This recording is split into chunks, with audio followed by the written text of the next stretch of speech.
I linked up with my good friend Marquis, with whom I'm partner today. And together we kind of had to sit down, man. I told him, like, I remember he came to my crib. I was like, dude, like, if we ain't gonna be millionaires doing this thing, man, I don't even want to do it, man. Like, that's really what it is. Like, at this point, just before I get back to doing this real estate stuff, man, like, it's either we're gonna go to the millions or it's okay, man. Let me think about other shit. You know what I'm saying? Like, I'm not trying to do this. And he told me the same thing to do it. That's exactly how I'm feeling, man. Like, I wanted to make sure, that's why I came here, that you were like, we're on the same page about it. You know what I'm saying? And we kind of discussed, okay, what's the game plan? How do we get to become you a millionaire and I'm a millionaire? Not about like $1 million business. No, I'm I talking got about you gotta be a millionaire and I gotta be a millionaire. You No. know what I'm saying? So because it's two different things, man. You said I gotta go home with my own crown bag Mhm. that got about $1 million in there. You go home with your own crown Yes. bag. I don't want to split it.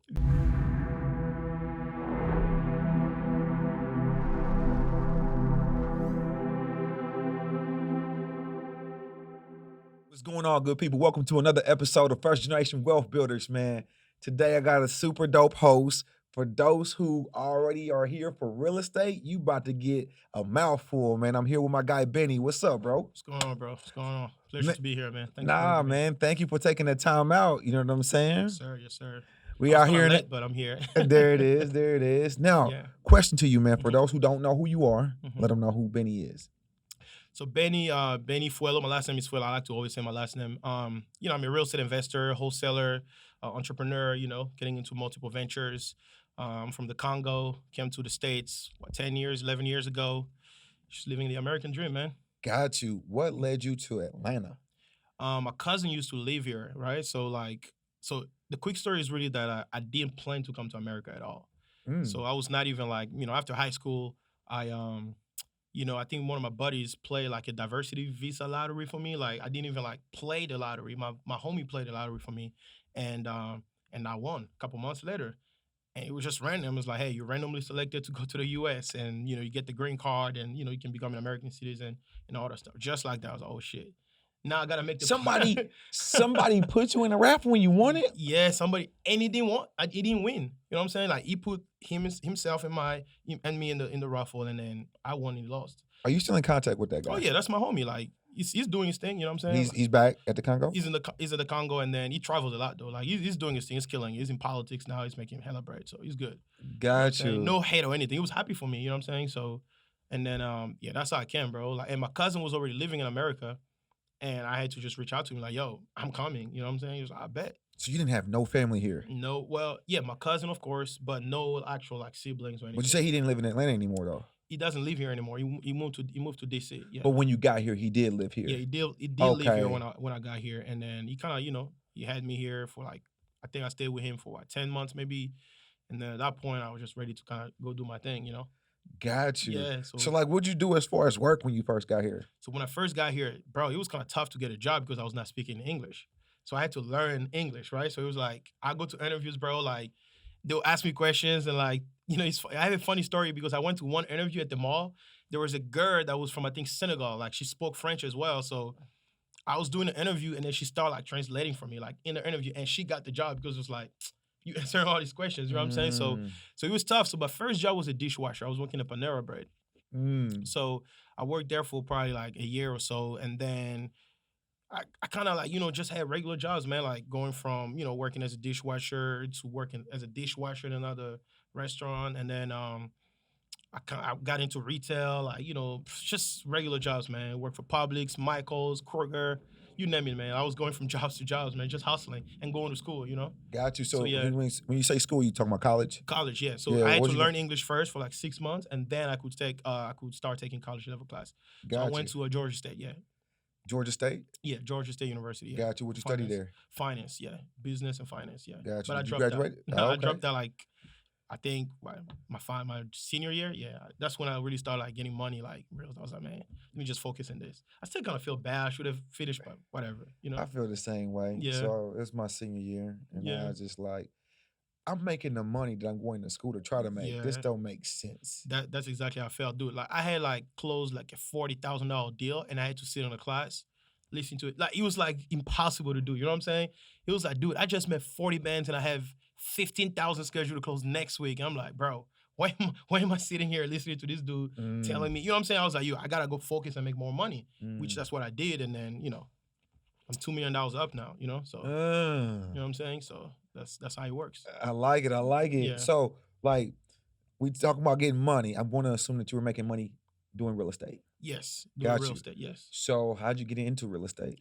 So I was working at Comcast. My last job 4 years ago that I had was Comcast. I was working as a salesman at Comcast, which was a great experience. I learned, sales skills and all that stuff. So I got laid off, from that job. We all got laid off, like our whole like Got building. you. You know what I'm saying? So we got laid off, and then at that time I was pretty pissed off. I was like, man, like I was like top salesman here, but they laid me off. So I'm like, yo, what do I do next? Do I really just apply for another company where I'm just gonna be a number to them, or do I actually figure out like what to do on my own terms? You know what I'm saying? So, and I was sitting at home one time, like just going through like just what I was going through, and I saw this guy that was running an infomercial about real estate, and they're talking about the whole like you can get into real estate with no money, no credit. I'm like, sounds too good to be true. You know what I'm saying? At that point, I really don't know anything about wholesaling, Right, right. right?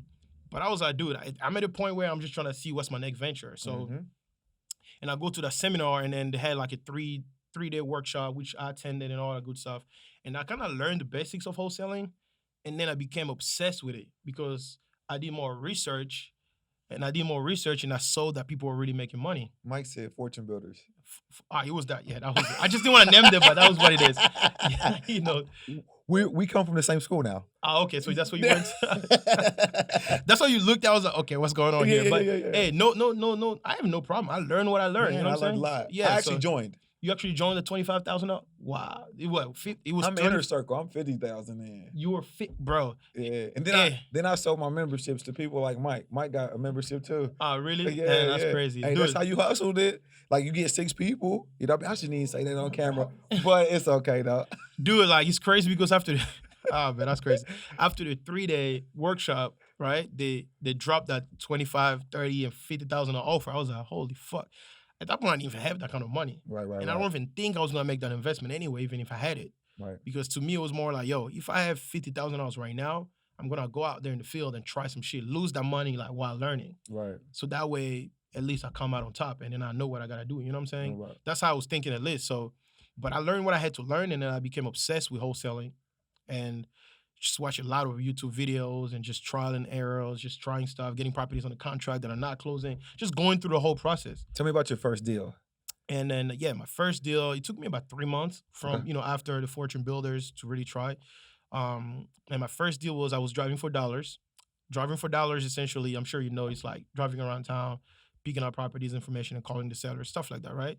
So I sold this property in Gwinnett County, and I called the number that I skip traced, and the son picked up. What's skip tracing for those who don't Skip know? tracing is essentially when you driving for dollars or when you purchase a list, you only get names and property addresses. So what you need to do is submit it to a skip tracer to find phone numbers and email addresses and other, relatives, whatever you want, right? No So doubt.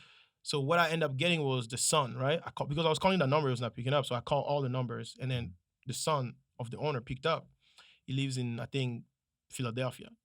And he picked up, he was like, yeah, that's my dad's property, but he passed away last April. So, I mean, we just, at this point, just trying to get rid of it.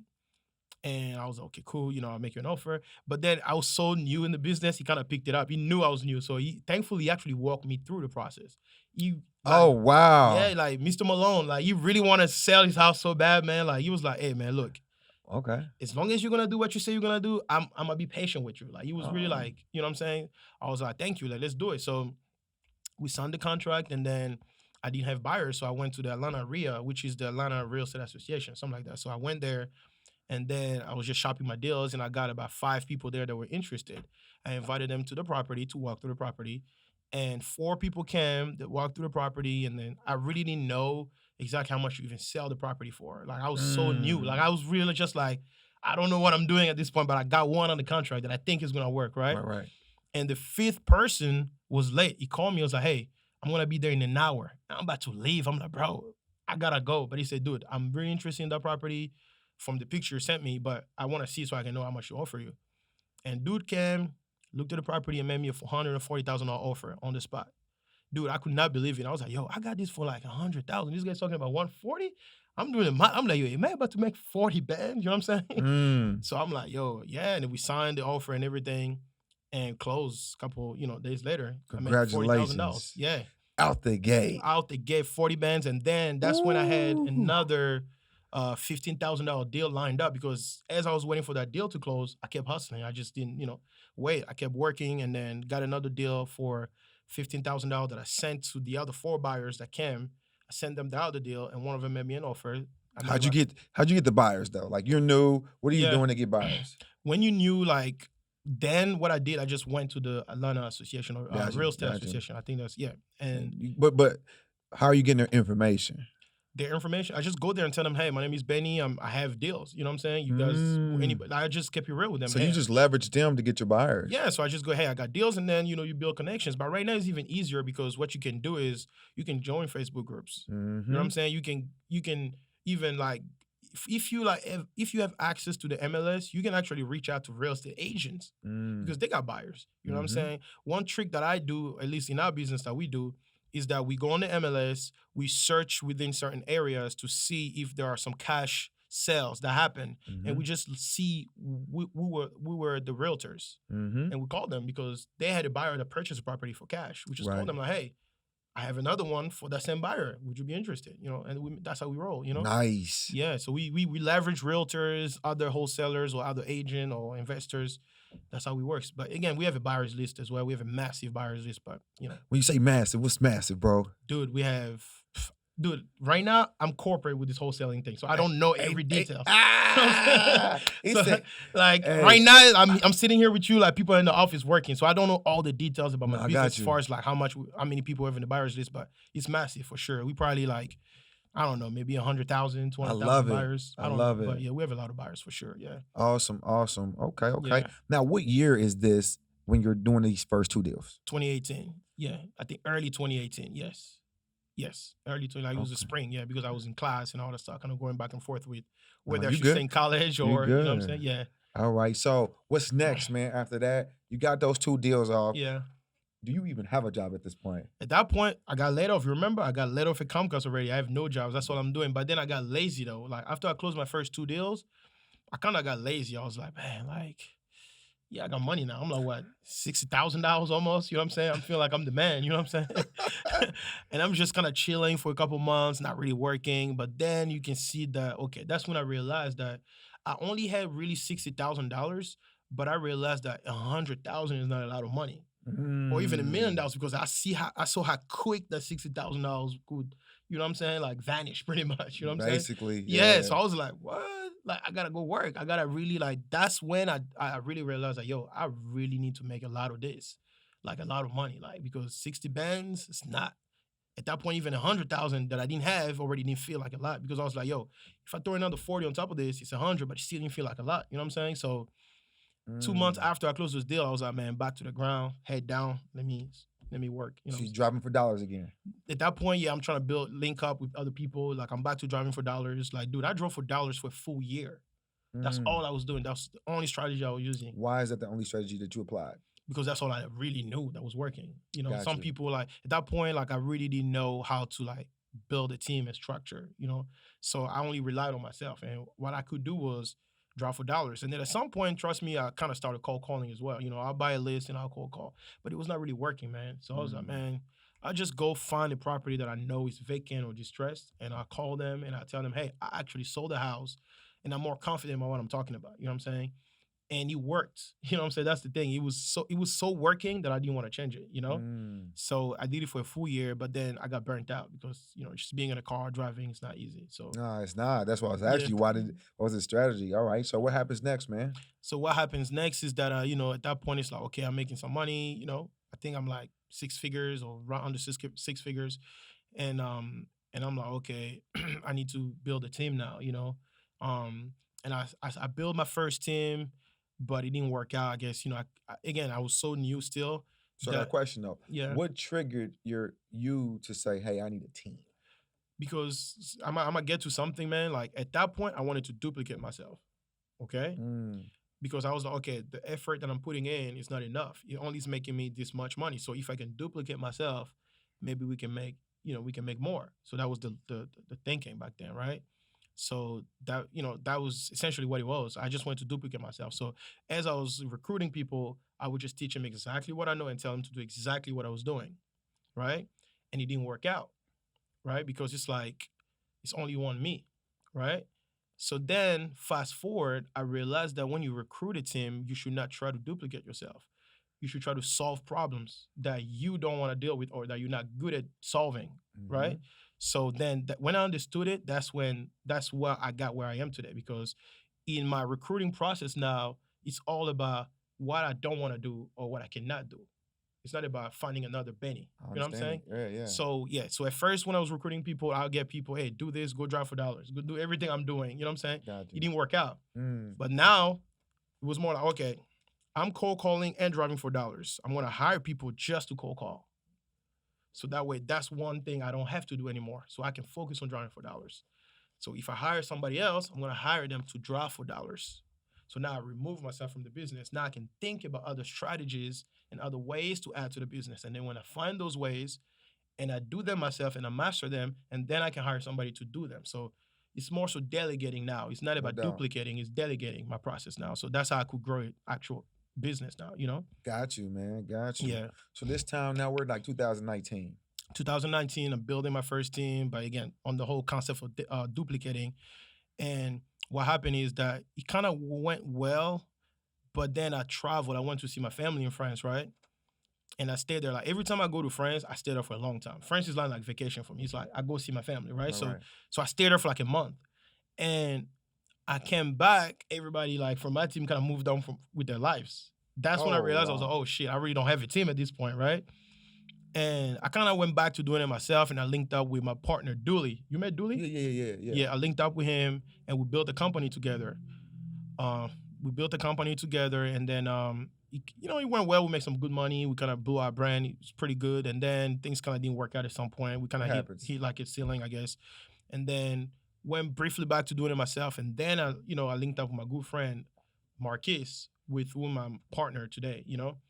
And together we kind of had to sit down, man. I told him, like, I remember he came to my crib. I was like, dude, like, if we ain't gonna be millionaires doing this thing, man, I don't even want to do it, man. Like that's really Mm. what it is. Like at this point, just before I get back to doing this real estate stuff, man, like it's either we're gonna go to the millions or it's okay, man. Let me think about other shit. You know what I'm saying? Like I'm not Mm. trying to do this. And he told me the same thing to do. That's exactly how I'm feeling, man. Like I wanted to make sure that's why I came here that you were like we're on the same page about it. You know what I'm saying? And we kind of discussed, okay, what's the game plan? How do we get to become you a millionaire and I'm a millionaire? Not about like $1 million business. We're No, I talking got about you. you gotta be a millionaire and I gotta be a millionaire. You know No. what I'm saying? So because it's two different things, You man. You said I can gotta go home with my own crown bag Mhm. that got about $1 million in there. You go home with your own crown Yes. bag. I don't want to split it. Yeah, and we did the game plan in my crib, bro. Like, and What's the game plan like though? Like, you know what I'm saying? There's people at mhm, home that like that sounds good, right? I want to mhm, make a million. You want to make a million, but yes. what does that preparation and or strategy session sound Mhm. like? That's a very good question, man. So then again, in every different industries, that can be different, right? I Hmm. can only speak about how do you make $1 million or $2 million or even five in wholesaling Hmm. because that's how I got to my first million. Um, it's really like we took time to really accept the fact that we're gonna have to sacrifice a lot, because the mistake about a lot of wholesalers is that they make money and then they switch up their lifestyles and they forget that wholesaling is really just a transaction business. It's not like Hmm. an asset. You can sell your wholesale business. You make money and then you gotta go back marketing again and make money, and that's it. There's nothing that you own, right? Hmm. So we kind of realized that early in the business that hey, we need to make as much money as possible and invest in actual other like assets, whether Hmm. stocks. I'm heavy in like stocks and dividend. I literally pays for my life right now, Hmm. you know? So but that strategy session was really understanding the number one thing in the wholesale business, which is marketing. Extremely important. Like your wholesale business is a marketing business. That's why I told you we have 40 VAs. Like we have a call center, literally, with a manager that manages that call center, right? So we had to understand what it was. And then the way we set up our business is that we have a call center, we have 40 VAs. So now we didn't have 40 VAs right away, but we knew we were going to have a lot of VAs. We had four, we grew it to 10, and then so on and so forth. Right now we have 40 VAs. So we have 40 VAs or 40 call callers. We have two other VAs that manage our SMS campaign because we send a lot of text messages as well. Those VAs when they get hot and warm leads, they push them through our system to a CRM where we have in-house acquisitions agent Mm-hmm. that get those leads and they call back the sellers to Mm-hmm. negotiate and talk to them and and lock up the deals. Mm-hmm. And then we have a transaction coordinator after they look up the deals that kind of manage the closing process with the Mm-hmm. closing attorney with the seller. And then also we have a dispositions department Mm-hmm. that manages the back end with the buyer as far as marketing the deals and trying to onboard the buyers. So we had to figure out that process first, like before even engaging in the business. We had to figure out. And now when we knew what it would take and we kind of realized, okay, it would take money and it would take a lot of effort to really recruit the right people to put them in place. So we spent the first, I would say, 2 to 3 months tightening up that system. You know what I'm saying? Understood. Yeah. So we made sure we tested it at a small scale first. We had, like I said, 4 VAs that we scaled to 10. We had one acquisition agent and we grew up to 2. We didn't even have a transaction coordinator at that point. I was doing it before even employing anybody to replace me. Mm-hmm. I was doing dispo and transactions. So we kind of operated it at small scale. When we saw that, okay, this is working, now we start removing ourselves and delegating, and then we kind of grew. So again, during that strategy session, we discussed all the stuff. We already had the picture of the business. That sounds like it take a couple of days. Dude, like the thing is, like, we already were in the business. Got you. So it was easy. It was really easy. We talked for like one day. You know what I'm saying? Nah, He came to my got you. crib, a little bottle of wine there because I'm heavy into wine. So, a little bottle of wine there. My wife was cooking, all that good stuff. So me and him were just sitting and talking. You know what I'm Got saying? you. It took us a day because we already had experience in wholesaling. So Got we you. already knew Off what not to topic, do, man. yeah. What's your favorite type of wine? Red Bordeaux, man. Got you. Yeah, Okay, I Red like Bordeaux. it. Yeah, Yeah. I'm I like Jordan, man. Cab. Cab. Oh You yeah, ever- Cab's pretty good. Yeah. But you had a Jordan before? Try that, man. I gotta try that. Yeah, okay. Super saucy. I'm heavy like with the French one, European ones. I'm not like I gotta try like some American Got stuff you. as well. Got You know you. what I'm saying? You still on your foreign vibes. Ain't nothing wrong with that, Nah, man. yeah, I guess. Yeah. Got but, you, man. No, sorry about that. So back to the story though. Mhm. You guys lined it up. You guys got the LLC yet? As we discussing, no LLCs. Okay. Because I was coming with my own baggage. He's coming with his own stuff. Right, and that's what I'm asking. Like, is operating agreements in here Yes, somewhere? at that point, we're just talking, right? Yeah. Now, at the point where we already started working at small scale, of course, that was the first thing. We had an LLC operating agreement, bank account, like everything. But as we're talking, as we're just discussing, But we needed an LLC, of course, right? We already knew, okay, we're gonna create a corporation, and then we're gonna have an operating agreement to know it with 50-50 partners and everything, all the documents, man. What's the split on the company? 50-50. We like 50-50 partners on our wholesaling operation. Nobody got 51-49? No, we like equal partners. You know what I'm saying? Like, got you. And then if you want to have more shares, then he's gonna have to buy you out. Buy me out, make me an offer or something like that. Yeah. No problem. Yeah. Now, he was a friend. Yeah, he's somebody that I've actually been in a good working relationship with before. Working relationship, Yes. not a personal relationship. Not a personal relationship, yes. Was Dooley a personal relationship? So Dooley, we were friends somewhat first before we get into partnership. So got you. And he's still my friend. You know what I'm saying? No doubt. Yes, I'm not I didn't mean that in a messy way. Yeah. I just think that a lot of us make mistakes Mhm. by basically teaming up with people who Yeah. are cool within our proximity. Yeah. When we're really not identifying that we need to identify the necessity. Yes. And to see if they could fill that gap. Yeah, and I think that was was kind of what it was, and I'm sure Dooley, No, you'll feel the it's same all way. good. You know what I'm saying? Yeah. But I think what I find in my new partner is more so like what you just said. Although he's now he's actually, I guess, my wife always says that, man, like who you I guess you make bread or split bread with. Mhm. It's kind of like your friend now. Like he's somebody that you're gonna talk to every day anyway. You know what I'm saying? Because that's my partner. It's a marriage. Yeah, it's essentially like a marriage. You know what I'm saying? Hey, Mike, we're not married. You're like my little bro. Yeah, but yeah, so yeah, it's business. People say business is business and strictly financial, but business is personal. Yeah. You know what I'm saying? You know what? Yeah, I had that mindset that business is business. I am learning this year. It's been challenging that like some of your personal spills over into your business, and it could affect it. Business is personal, man. Like I can agree with the whole concept of business is business and strictly financial to a certain extent. Yes, Yeah. but when that business feeds your family and that business actually takes care of your personal life, therefore business is personal. Mhm. You know what I'm saying? Like, because if something hurts your business, it will also hurt your personal life. which would affect even your personal feelings. You're not gonna look at things from a business perspective. You're gonna really think with personal emotions about your business. Facts. Yeah, no So doubt. so I'm saying all that to say that my partner is a personal friend now because Yeah, we're no making doubt. bread together. You know what I'm saying? But yeah, that's kind of what it was. So we had a good working relationship anyway. So it made it easy for us to sit down, look at each other, and really say, "Hey, this is what we're going for. Let's do it." And Do you remember the date that was established? the day was the December 21st, 2020. Why do you remember that date? I don't know, man. Because last year, man, I gotta say, bro, like I was going through like almost a depression, man. Like when I Mm, was kind of exiting my partnership with Dooley. Because I mean, again, that's a good ass friend of mine. Like it was mhm, tough to really see that, okay, this is coming to an end. You know what I'm saying? mhm. And then a lot of things we worked for, it was like, damn, like, and I didn't know what was next. I'm a high achieving person, and people already knew like, okay, this is fairly a successful person. And just being in a space where you're like, damn, I don't know if I'm still gonna be that guy. You know what I'm saying? And it's tough. You know what I'm saying? Like I was really going through it. What really saved me, it was that it was during the holidays, so you see family. So it's making Mm. you happy because you're seeing your cousins and everybody, but like Energy was different. the energy was different around the time, thankfully. But I was going through it, man. Like I was really going through it. And so that's why I think I remember like those details because I was like, I had Mm. times where I was like, yo, the way I'm feeling, never again. Like I was really telling myself stuff around that time. Like I'm never feeling this way again. Like any worries that I had, whether it was for money or just friendship or whatever, I was really like like, I'm spiritual. I'm a believer. No So doubt. I was really like claiming these things, like, and so that's what I remember. So Got you. yeah. So I was in the service. I was in the military Mm, from '09 to 2015. yeah.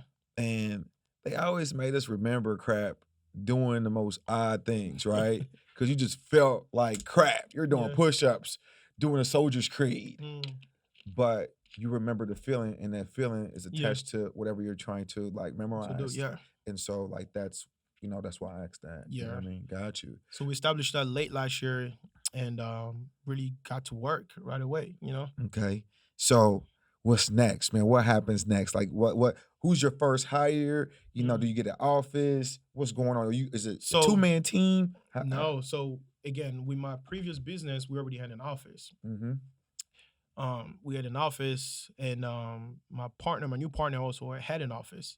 So at that point, what we really did was I just went to work in his office. I just brought my stuff there. But it was a small office, and I kind of made that clear to him already. Like, hey, man, we're gonna have to get an office, another office. This is not what it is.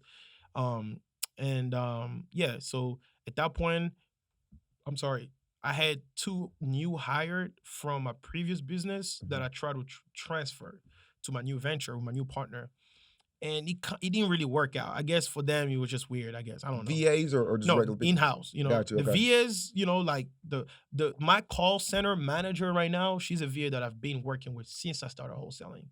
Like Mm. I've started wholesaling, and she was like, okay, not since I started wholesaling because again I didn't have VAs right away, but since I started hiring VAs, Understood. she's been like around. Now she's my call center manager. Like I promoted her to like manage my all my VAs for me. But at that point, I'm talking about in-house staff.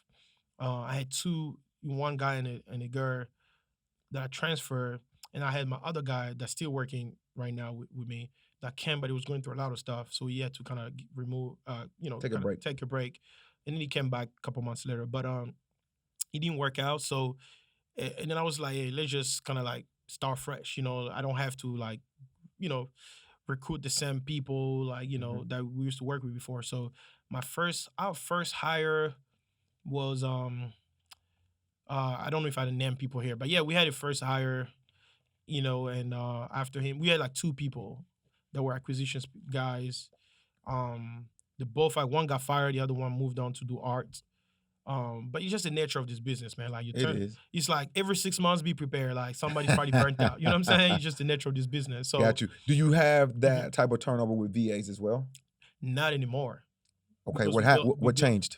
we built a great culture. So the person that's overseeing them is their people. Like is again Christy, the call center manager. Because she understand their personal issues. You know what I'm saying? Like I'm not in the Philippines. Culturally, we different. I don't know what y'all going through. You know what I'm saying? Hmm. So we put somebody in place to manage them that actually understand what they're really going through. Okay? Mm. And then Christy, because she's been working with me for maybe 2 years or three now, She gets you and she she gets them. understands me. You know what I'm saying? Mm. So, and we pay her really well. For Philippines, she's getting paid like an American. You know what I'm saying? We pay her really well. So that's why I think we really don't have that issue anymore. And then here's the thing about VAs, man. I think that's gonna be probably a gem for like a lot of people looking into hiring VAs, is that a lot of the VAs, they don't work too long for companies because anybody's hiring VAs now. Even when they don't have an established business or a long-term business, it's easy to hire a VA because it's 2,000 hours, 3,000 hours, right? And those VAs, when I talk to them and listen to them, they're telling me like, hey, I've worked for wholesalers before, but only for 2 months. They fired me from either that wholesaler didn't know what they were doing or they're just out of business. And what they look for is not really the pay, how much you pay them. We pay our VAs, the top VA gets $3 an hour. We pay VAs $2 an hour. But you know what they're looking for? They're looking for long term commitment. You know what I'm saying? Because they can get $5 an hour somewhere else, but only for 2 months. Or come get half of it here, but you can work for me for 3 years because I'm not going nowhere. I'm always gonna be in business, whether wholesaling or Something in real something that estate. I'm gonna need you in. So Yeah. and then we've shown that to them because we pay them on time. We there. Like as long as you do your job, you're gonna be here. We're not out of business anytime soon. You know what I'm saying? So I feel that.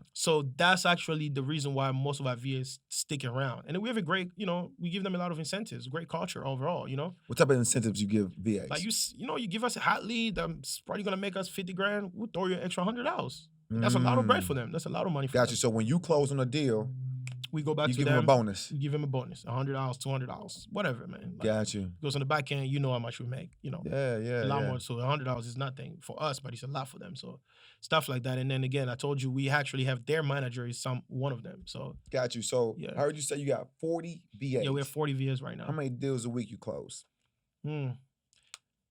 I don't. On average, man, probably like. Let me just go about this week.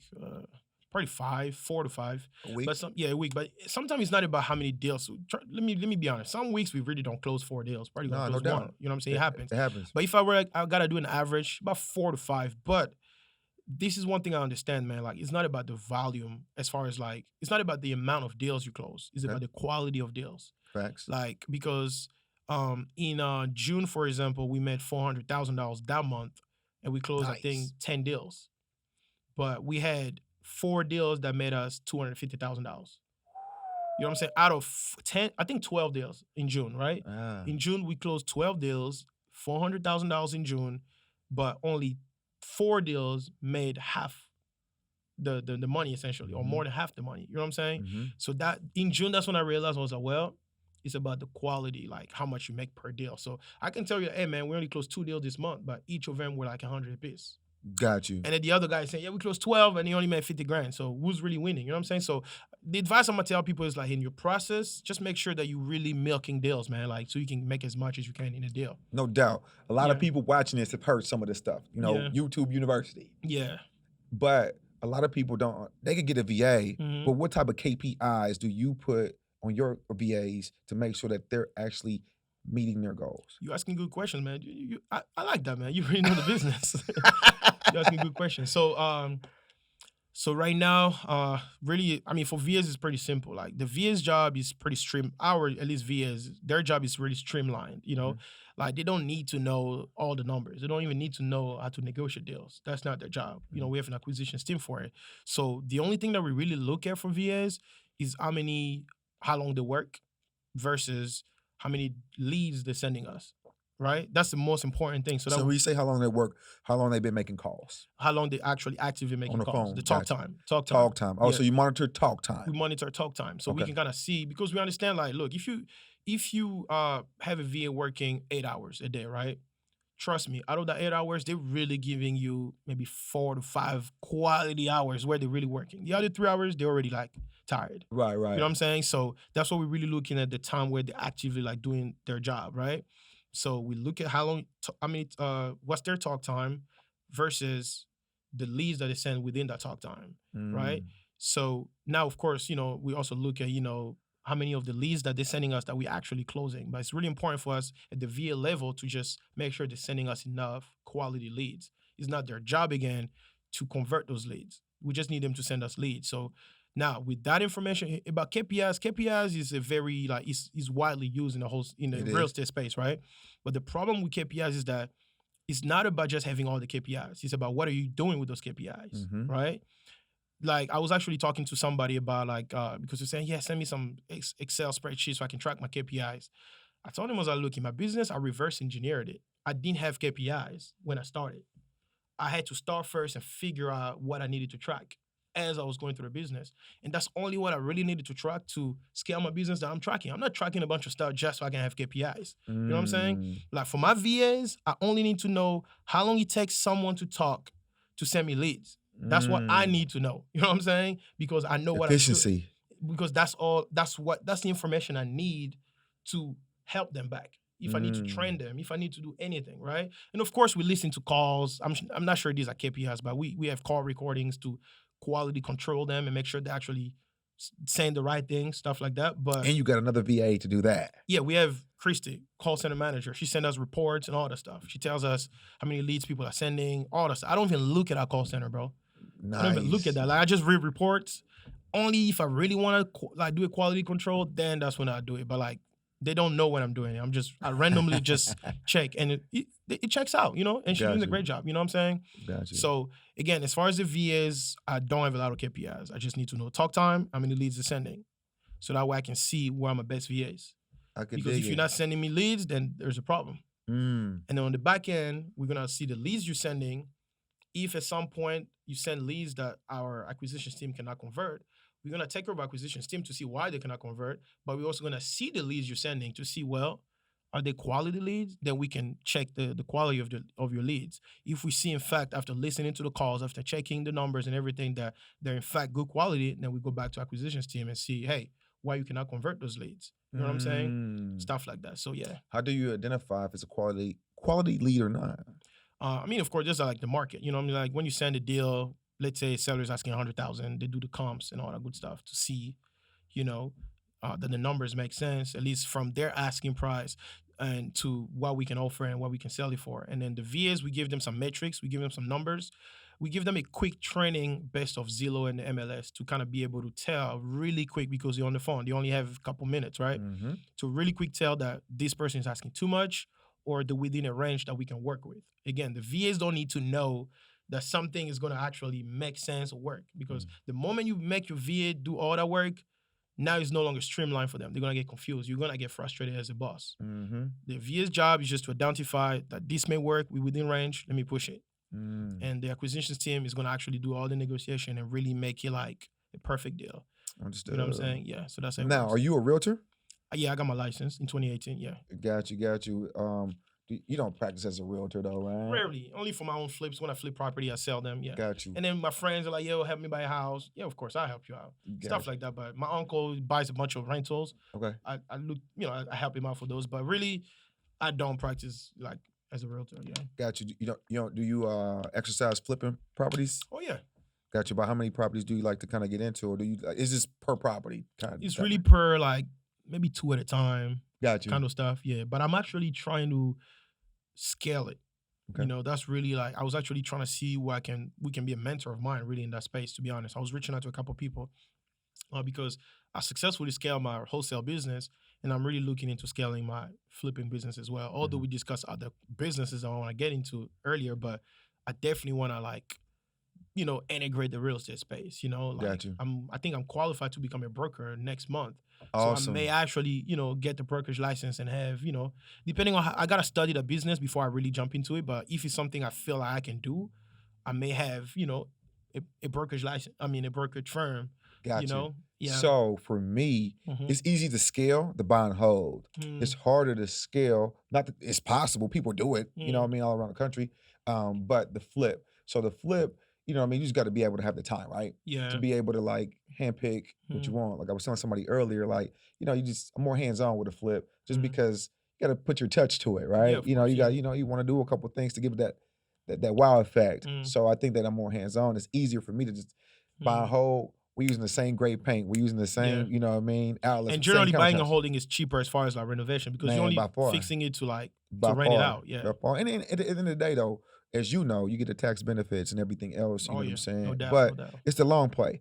you right now you're running a transactional business that's Yes. active. Hmm. You know, the passive income is where I That's really how wanted to you go. build wealth, right? Yeah, yeah. And so for me, that's why I went that way. I have, my. It's funny that you're saying that because my first personal property that I bought to live in, I uh I bought the house with no actual knowledge of real estate. Like, just I work a good job, I can buy a house, right? Mhm.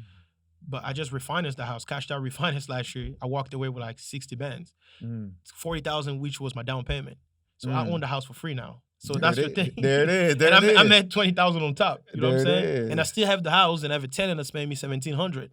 And my Nice. mortgage is 1120 per month. Got you. So a little small cash flow, but really the equity was like pretty Yeah, huge. You know what and I'm that's saying? really where it's at Yeah. though. Just as you know, the bank's got a special relationship with real People that estate. have real So like estate, you yeah. could do you could leverage that to do whatever. You know what I'm Oh yeah. saying? And the extra strategy is there. Hmm. You know, so that's really the big thing. You know what Yeah, I mean? I'm definitely looking into it. I'm looking at the 10 unit in Bankhead. Got you. That we're still going through underwriting. Yeah, Got you. trust me, man. Like, we see all the money wholesaling. My advice is like, yo, you see all this money wholesaling, don't be dumb, man. Like, invest it. Yeah, That's yeah, the yeah. only way. Definitely, You definitely gotta long invest it. ball. Yeah, you And gotta you invest it. know what's really crazy though, as I hear you talking, like, is it at the skill that you're wholesaling, just Mm. because it is hard to find deals today. Oh yeah. You know what I'm saying? So how have you pivoted as things got tight during the COVID? Just got more aggressive with marketing. You know what I mean? So Like, when you say more aggressive, mhm. define it. More calls. More calls, more data, and an understanding of what exactly buyers are looking for. You know what I'm saying? And just making offers on the front end that So kind of. when you say buyers are looking for, do you have a survey? What do you do to discover and do Yeah. your field research to understand what people are looking to buy? So, like, okay, let me just be honest, man. Like, during the pandemic, a lot of like local investors, they were kind of scared. So it was kind of tough to work with like an investor like you, for example, that just says you have your own money, right? Mm-hmm. But institutional investors, they're getting Wall Street money for, Mm-hmm. you remember the interest rate was like zero, like, Mm-hmm. essentially, right? So they're getting that kind of capital. So they were more aggressive as far as buying. So we Hedge knew funds. the hedge funds and stuff. So we were aware of that. So we were sending them all the deals, right? Mm. So at some point, like, dude, right now I'm seeing a decrease now. We're kind of working with some local investors now, but we pretty much got to 90% of our business. We're just working with hedge funds. That's just what happened, Mm. because we kind of understood that, okay, they're the one with the money now and they're buying. Let's just a simple email. What is your buy box? You know what I'm saying? What are you looking for? They'll Mm. tell you, they'll send you a little spreadsheet. They'll tell you what they're looking for. And we customize our front end research of property based off it, kind of like, an average of what most of these hedge funds were looking I for. could dig it. And then it was a smooth transaction. You know what I'm saying? Like, it was pretty much, we get the property, we already knew that this is something they'll buy. It was Mm-hmm. quick. Now, in the midst of, as we we trying to get properties, we'll come across some deals that will work for local investors. Then we'll reach out to some, even myself. That's why I picked up a couple flips for myself. You know what I'm saying? Or I want to hold some properties, then I can identify them. But for the most part, hedge funds, man, like, they played a big role in our business. We have about 5 of them that buy a lot, like in the markets we're in, like Georgia, Texas, Florida, and Alabama. That's where Oh, so you're in different markets too. yeah, we're in 4 markets. Yeah. Got you. Got That's you. another thing. You gotta kind of scale beyond just the market you're in. It's tough to make more than, I don't know. Like, you could in Atlanta is pretty big. Georgia's pretty big, so you could make millions of dollars in Georgia by, like, we going for 5 million. So it's like, Got you. So what markets gotta- again? we in Houston, Texas, Dallas, Atlanta, Georgia, in the surrounding, Birmingham, Alabama, and Tampa, Florida. Yeah. Got you. Got you. Tampa is growing. Appreciate. Dallas is appreciating like Yes. crazy. Houston is going Yes, Houston is bonkers. going bonkers. Yeah. Yeah, yeah. Atlanta is And too. Birmingham too, but it's kind of like not really there yet, but it's coming up. Like, Yeah, yeah. But that's it's a a lot great of cheap passive. properties It's there, a yeah. passive income Yeah, state. you can buy and hold there. Yeah. Yeah, yeah, yeah. Yeah, I'm very familiar. Oh, Yeah. so you into that? You're into that? Yeah, for sure. For But sure. nah, that's just market research as a buy and hold investor. Yeah. So, man, do you do anything outside of real estate? Like, right now, like, not really yet. You know what I'm Okay. saying? Like, You say you invest. okay. You're talking about that. He's so passive that I don't even think about it when people Okay. ask me. So Oh, so you just buy and hold. I have a lot of crypto. Like, I don't even want to like, I don't like to tell people. I have a lot of crypto. I have a lot of, like, Hey, stocks. bro, and this is a dividends. safe place. You could talk to for us, sure. bro. Yeah. Yeah, but I'm heavy on crypto and dividend stocks. I just buy and hold. Like, Got you. my dividend stocks are actually doing really well. Crypto, I kind of ride the wave, Got you. and I have a couple good coins. And but really, like, my stock portfolio is really, like, sometimes pays for my lifestyle. Got you. I kind of like put a lot of money into like the stock market, seriously. Understood, And understood. but I'm actually looking into other business ventures, like I was discussing with my dad in the Congo, to kind of see, like I'm always seeking opportunities. Next year maybe I'm gonna kind of create like a multi, I don't know what the term is, but essentially like an investment firm that kind of seek multiple opportunities in multiple industry, in various industries. Especially maybe overseas than really in America. I'm kind of just having conversation with my dad in that angle. But for now I'm really just doing a lot of real estate, and then maybe I'm gonna do that hookah lounge soon. Oh, yeah, yeah, you was But that's telling me. still real estate. You know what I'm I saying? got you, got Yeah, you. but that's still like we gotta get the building and all So that. why hookah lounge though? Like, tell me about that. I mean, because I go out a lot, man. Like I'm an outgoing person. Like I'm always hanging out with people. Got you. I'm always like, and as an entrepreneur, I mean, I just realized like, hey, why am I spending money here? I should be making money here. Mm. So that's kind of that as simple as that, man. Like, and I have partners that are willing to work with me on that, and then that's what we're working on right now. I could dig it. Yeah, it was that simple, man. I didn't even overthink it. Like, I'm out a lot, and instead of spending, let me make it. You know what I'm There it saying? is. Might as well own it. I might as well own it and make the money. Yeah, so I could it was dig that it. I could simple. dig it. I And could I dig think it. that's something I can, I would actually enjoy doing, because Mm. just going out, I already kind of lack that kind of environment anyway. Not in a bad way, because clearly you're not going to see me out popping bottles every Saturday. Not at all. But it's more so like when I do go out, I enjoy myself. It's lit, huh? It's so, so I think that that's something I'm actually going to enjoy doing. Got you, But got I you, may got you. change my mind. It depends. But that's at least what I'm working on right now. I have the whole like infrastructure in place. We're going in a direction. Yeah. I love it. I love it. Yeah. A lot of people have a pessimistic Mhm. mindset Mm, about wholesaling mm. because Why is that? a lot of people do it wrong. Mm, that's a good point. You know what I mean? So people are just like, man, wholesalers are messing up the game. Yeah. You know what I mean? Like, what do you feel about that? You know what I'm saying? Mm, Like in the sense of like there are a lot of people who don't know how to comp properties correctly. mm, Therefore, they send bad information when they send deals. They mm, don't give you estimated repairs and things of that mm. nature. How do you feel about like when people say have a negative mindset about wholesaling? I can understand that because I mean, even me, although I own a wholesaling, company, I look at other wholesalers, not all of them, but I know like, okay, you guys are not really doing it right. So I can tell. I understand that. But I think that wholesaling because it's one of the lowest entry point of real estate because the whole like no money and no credit. So you kind of have everybody. You know what I'm saying? Mm, Like, you can be a nurse, but you want to wholesale. You can like it's like everybody and their moms want to right, wholesale. You know what I'm saying? right, So right. I think that kind of creates a problem where people that actually have no real passion or really expertise at all, but they just know that it doesn't take big risks they They're want to get seeking into. opportunity This without the right foundation to really exactly. execute So it. and that's a real problem. And that's one. And number two, man, like wholesaling, man, like for those that actually look at it bad, it's that they also like don't understand really what they're talking about in a sense Facts. because wholesale. I mean, I think the It's the term. key to real estate. That's what I'm saying. It's acquisition. The term wholesaling. I don't know if I'm wrong, but it doesn't even exist in the real estate dictionary. I agree. You know what I'm saying? Yeah, yeah, yeah. Wholesaling is essentially a I've heard concept. that like several times, and I Yeah, agree with the statement. wholesaling is essentially a term based off the fact that we have retail properties, and when you get something that's not retail, it must be wholesale. Discount. It must be discount or wholesale Mhm, price, I mhm. guess. So, but that's the whole thing about wholesaling. But really, what's really going on is the art of finding good deals and Facts. acquisitions. That's really what it is. And you have the hustlers and the business owners like myself. You know what I'm saying? So to the wholesalers, they gotta kind of get to a point where they stop hustling. They really look at Mm, this like, okay, this is a real business opportunity. got If you. you have people like Béni that started hustling and kind of got to the point where we knew it was a business opportunity, created an actual corporation around this, Mhm. and we're making millions of dollars, then you can do it as well. You know what I'm saying? So I think that's what it is. Like people are just hustling too much and Mm. messing up the game. But it's an actual real business, man. Like because think about it.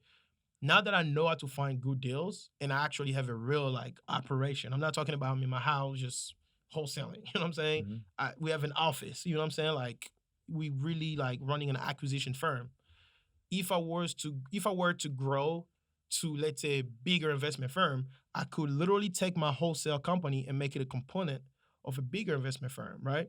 Because some of the hedge funds that we sell our properties to, they don't invest in the wholesaling, Right. the acquisition department. Right.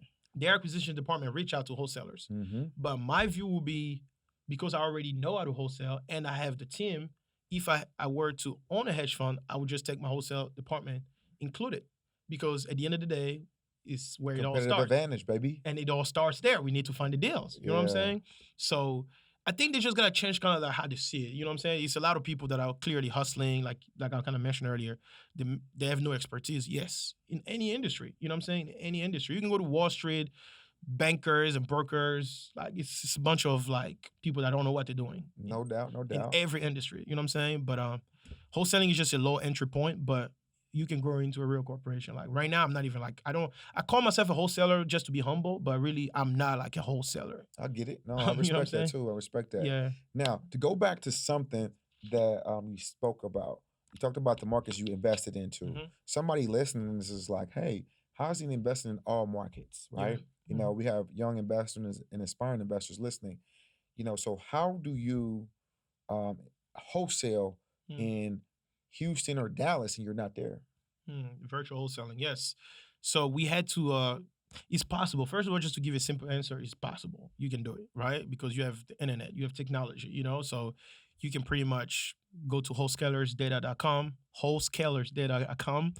You get you to prop stream, and then you pretty much pull a list from there and blast that list and see who's interested in selling, and then you go from there, from any market, and then you can join Facebook groups in those markets to find buyers.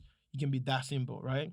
But for us, from a business perspective, because we have a staff and everything, we had to train our team to kind of like in the Atlanta market to work the Atlanta market as if it was a virtual market, Mm-hmm. which means, instead of our team necessarily going to see every property and doing all that stuff, we're not doing that anymore.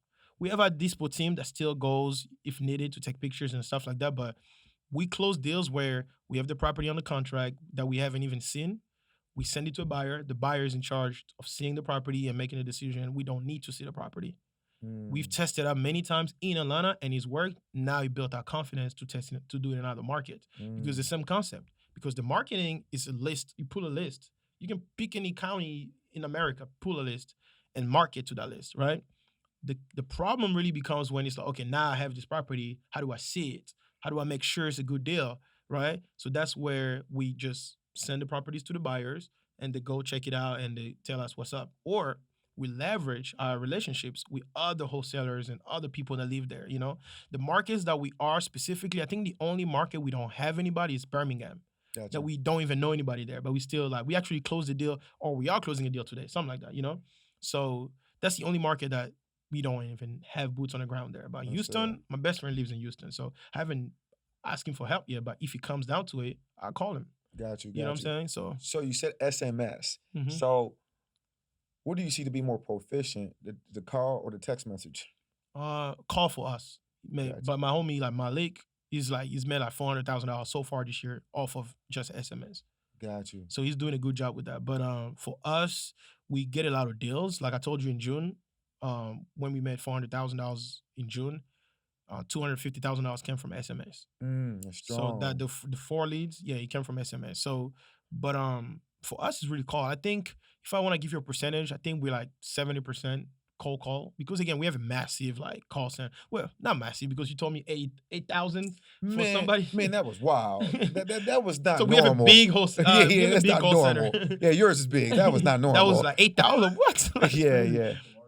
Yeah, he He's said probably he's the largest VA agency, Black African American VA agency in the Oh world. wow, yeah, that's massive. But we have Yeah. I would get like a you big, solid, super solid. we have a super big solid. host. So the calls gonna naturally make us a lot of deals because we have a lot of them calling. Got you. Now, Yeah. my homeboy told me you coming out with a course. Yes, that's what I mentioned, wholescalersdata.com, but that's just to get you the data. But the course, I don't want to call it really just a course. I'm coming with a community called the Wholescalers. The concept behind the community that I'm creating, that's going to include the course and access to myself and other people, is more so like kind of to piggyback to your question of how people look at wholesalers. Mhm. The problem is people look at wholesalers as people that just enter the real estate space and they don't seek the expertise and they don't seek to grow, right? Mhm. And wholesaling is essentially scaling wholesaling. right? Mhm. So that's why I call it the wholesalers. So what I'm going to teach people there is to how to go beyond wholesaling, right? So that means you're gonna learn how to enter the space. You're gonna learn exactly how we're able to make $1 million in like 5 or 6 short months. Now we even passed that by far. How exactly did we do that, right? We're gonna teach you. Essentially, what I do, I open up my business to people to show them exactly how I was able to do it, right? That's one. And number two, now, how do you go beyond this? Because wholesaling is a transaction business, man. You make a lot of cash, but then you can lose it too by spending it. It's just Mhm. cash. At So the how do hookah you bar, bro. the Hey, that's crazy. Yeah, you can. That's true. You can spend all I'm this money. teasing, brother. I'm teasing. No, but for real though, that's real. You can spend it going out. You can spend it just increasing your lifestyle by like buying more clothes or just thinking that you gotta live in a better place. All that stuff. Right, Anything right. can take your money, right? Because it's wholesaling. It just gives you cash. Mhm. But how do you now use that cash to make the right kind of investment to maintain your lifestyle? Because money is easy to make. Keeping money is really where the real challenge is. So that's the kind of stuff that I want to teach wholesalers. So that way you go from just entering the space, whether you already started wholesaling and you stuck somewhere, or you have no expertise in wholesaling, but you can enter the space to grow, not just to enter it and just make close couple deals and then, you know what I'm saying, to grow and then venture out to other, I could dig it. like other areas of real estate. Yeah. I could dig it. I could dig it. When you thinking of releasing that? That should come by Black Friday. I was actually planning to do it sometime this month, but I'm taking my time because, right now it's like I'm working with my boy Will, so I'm really taking my time to make Big sure ups to that Will. Big ups to yeah, big Will. ups to Will. Like is the man. So yeah, so I'm working with Will on that. So I just want to make sure that I have quality content, because it's a lot of courses, man. Like if you need a course right now, I'll send you a course. Like it's just a lot of them. You know what I'm saying? Right, right, So right, right. the real question I had to ask myself, okay, why would I do another course about Mm. something that people already, you know what I'm saying? They can literally get information for free. I didn't pay for a course when I got into wholesaling. You know what I'm saying? So these are real questions that I had to ask myself. Like, hey, do I just give people stuff that they could get for free or from other places, or do I come with something that's different? That's why I'm emphasizing the community aspect of it. You know what I'm saying? The Mhm. course will be high quality, trust me, because it's gonna be from somebody that actually is doing the business, not just somebody that's just teaching you. Right. I'm actually doing the business at a high level. You know what I'm saying? So, but it's more so about the community I'm creating I respect around it. that. You know what I I'm saying? respect So that. I want to be different. So I'm taking my time. So hopefully by next Black Friday, I mean by But Black Friday, this this Black Black Friday. Friday, Yeah, yeah. November sometime. Follow me on IG BFWELO Fwelo to kind of That stay was in tune quick, with bro. that You stuff. gotta slow down for us. Yeah. Say that one more time. Fwelo BFWELO. So Got you, yeah, got that's where you. I am with it. So Also, man, what's gonna be the website name so that we could, get that before they could get access to that if they need so to.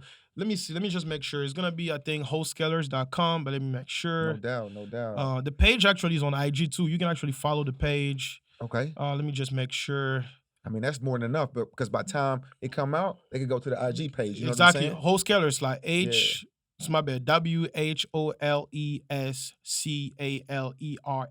Wholesalers. Boom. You just look it up on IG. You to follow the page. It's not much going on there yet because it's nothing there. But the website is essentially wholescalers.com or By the time this wholesalers. comes out, Yep. it'll be there. Yep. The Man, wholescalers.com or wholescalers.club.